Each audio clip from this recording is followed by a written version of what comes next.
दोस्तों, अगर आप इस कहानी को अंत तक सुनते हैं तो आपको इस कहानी से कुछ ऐसा सीखने को मिलने वाला है जो आपको आपकी लाइफ में बहुत काम आने वाला है। इसीलिए इस कहानी को अंत तक सुनिएगा।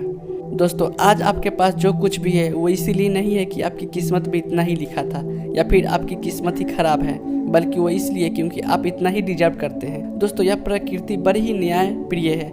यह उसे उतना ही देती है जितने का वह हकदार होता है, चाहे वह ज्ञान हो या धन। अभी आपके पास उतना ही है जितने की आप हकदार हैं, लेकिन अगर आपको इससे भी ज़्यादा चाहिए तो आपको उसके काबिल बनना होगा। दोस्तों, ऐसा कौन सा गुण है जो आपको काबिल बनाता है? क्या आप उस गुण के बारे में जानना चाहते हैं? अगर आप जानना चाहते हैं तो गौतम बुद्ध के जीवन की इस कहानी को अंत तक जरूर सुनिए।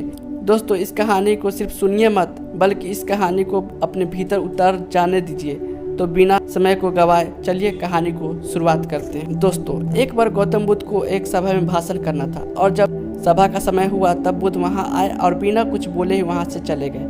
तकरीबन 200 से भी ज़्यादा लोग बुद्ध उस सभा में इंतजार कर रहे थे और बुद्ध के इस तरह के व्यवहार को देखकर सभी लोग बहुत चौंके, लेकिन किसी ने बुद्ध से कोई भी प्रश्न नहीं किया। दोस्तों, अगले दिन फिर सभा का आयोजन हुआ और दूसरे दिन सभा में लोगों की संख्या तकरीबन घट गई। इस बार तकरीबन 80 लोग सभा में बैठे हुए थे। बुद्ध सभा में आए, लेकिन इस बार भी बुद्ध ने वही किया, यानी बुद्ध इस बार भी आए और बिना कुछ बोले ही वहाँ से चले गए। लोग दोबारा से चौंके, लेकिन किसी ने भी बुद्ध से कोई प्रश्न नहीं किया।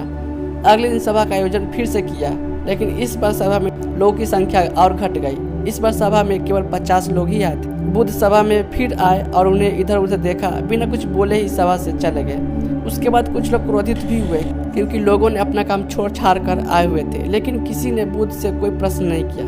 अगले दिन फिर सभा का आयोजन हुआ। दोस्तों, आप लोग इस कहानी को सुन रहे हैं, आप में से कुछ लोग मन ही मन यह कर रहे होंगे, अरे कितनी बार सभा का आयोजन होगा। और आप लोगों को भी इस कहानी को सुनने में इरिटेशन हो रहा होगा। और जिन जिन लोगों को भी अभी इरिटेशन शुरू हो गई है, उन लोगों को तो यह कहानी बड़े ध्यान से सुनना चाहिए, क्योंकि यह कहानी आपके लिए ही है। अगले दिन फिर सभा का आयोजन हुआ, लेकिन इस बार सभा की संख्या और ज़्यादा घट गई, यानी इस बार सभा में सिर्फ 30 लोग ही थे।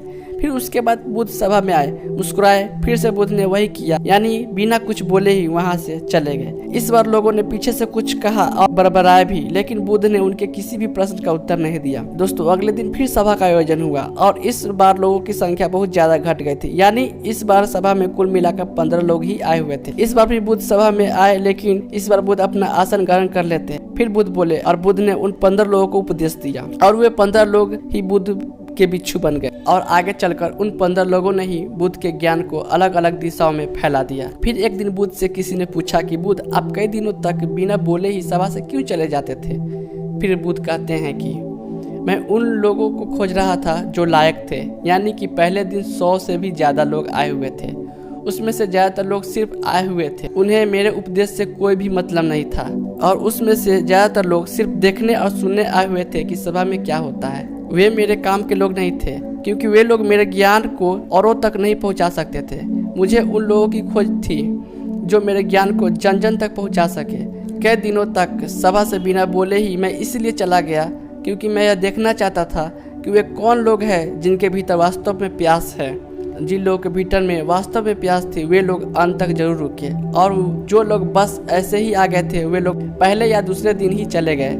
जिनके भीतर धैर्य था उन्हें मुक्ति का मार्ग भी मिला। जो लोग जल्दीबाजी में थे वे लोग अब घर में बैठे हुए हैं। सवाल यह नहीं है कि मैं तुम्हें क्या दे सकता हूँ, बल्कि सवाल यह है कि तुम क्या ले सकते हो। तुम्हारा पात्र कितना बड़ा है और कितने की तुम हकदार हो। जितने की तुम हकदार हो उससे ज़्यादा तुम्हें नहीं मिलेगा। फिर वह व्यक्ति बुद्ध से पूछता है कि बुद्ध लायक कैसे बने?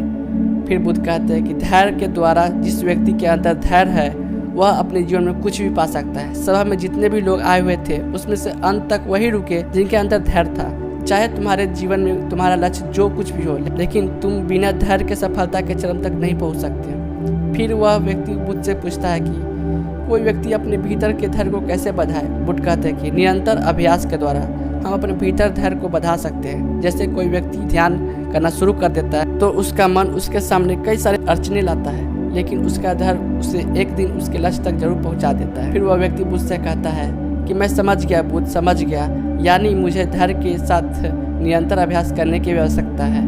दोस्तों, अब आपको समझ में आ गया है कि आपके पास वो क्यों नहीं है जो आप पाना चाहते हैं, क्योंकि आप उसके लायक नहीं हैं। आप लायक तभी बनेंगे जब आप अपने भीतर धैर्य को बढ़ाएंगे। और धैर्य कैसे बढ़ेगा? धैर्य बढ़ेगा निरंतर अभ्यास के द्वारा। और अभ्यास कौन करेगा? अभ्यास करेंगे आप। तो फिर करते क्यों नहीं?